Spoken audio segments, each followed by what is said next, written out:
Hey everyone, in today's video, I'm going to be showing you the levitation effect.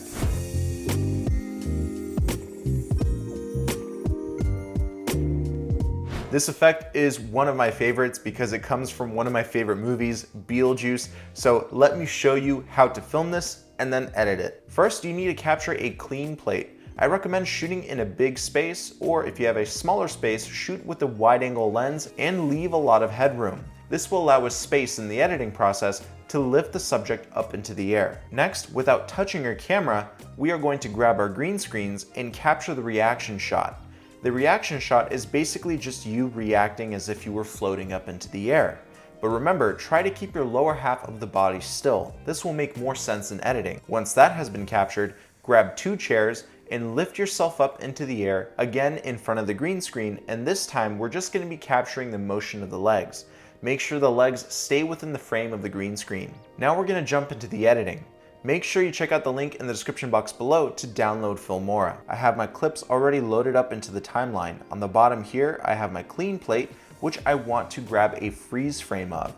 So I'm just going to move my reaction shot out of the way. And with the clip selected, we're going to go to Tools and add freeze frame. Just going to expand the freeze frame just a little bit, trim out parts of the clip that I don't need, and we're going to bring the green screen and reaction clips to the front here. Now I'm going to find the best part of the reaction clip. Now we're going to draw a mask around the upper half of my body. So with the clip selected, we're going to go to Mask, Draw Mask, and simply draw a mask starting at your waist and going around the upper half of your body. Leave as much space as you can around your body if your hands are moving around, but remember to stay within the green screen. And now we're going to go to our lower half of the body and do the same thing for that too. Here it is. With that clip selected, we're going to draw another mask, again starting at the waist, and we're going to be drawing around our legs.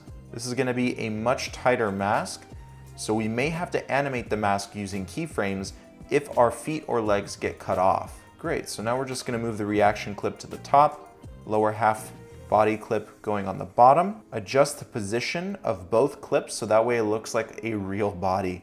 We're basically taking 2 halves of 2 different clips and merging them together. You can also adjust the scale if need be. So next what we're gonna do, we're gonna export this video. So we're gonna leave the clean plate out of the way, we don't really need that. And I'm just gonna export both of these clips with that black background, and we're gonna key out the green screen once we've exported this video. All right, so here's my exported clip already imported into my media library, and we're just gonna move the raw clips off to the side right here. We're gonna bring the clean plate back to the front. We're gonna take our exported video, put it on top of the clean plate, and if need be, you can adjust the length of the clean plate too. With that exported clip selected, we are going to go to Mask, and we are going to draw another mask around the edges right here, right before the green screen ends. So we're just gonna do this very quickly.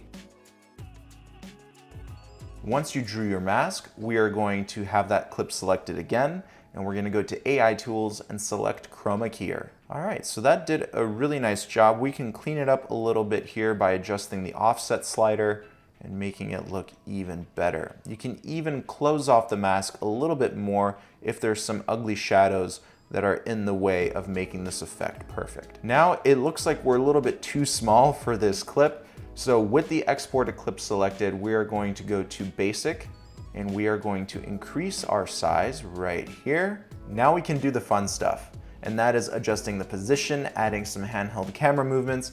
So if you go to Position, create a keyframe, you can move the subject around like that. It's so easy, and this is how you create that levitation effect.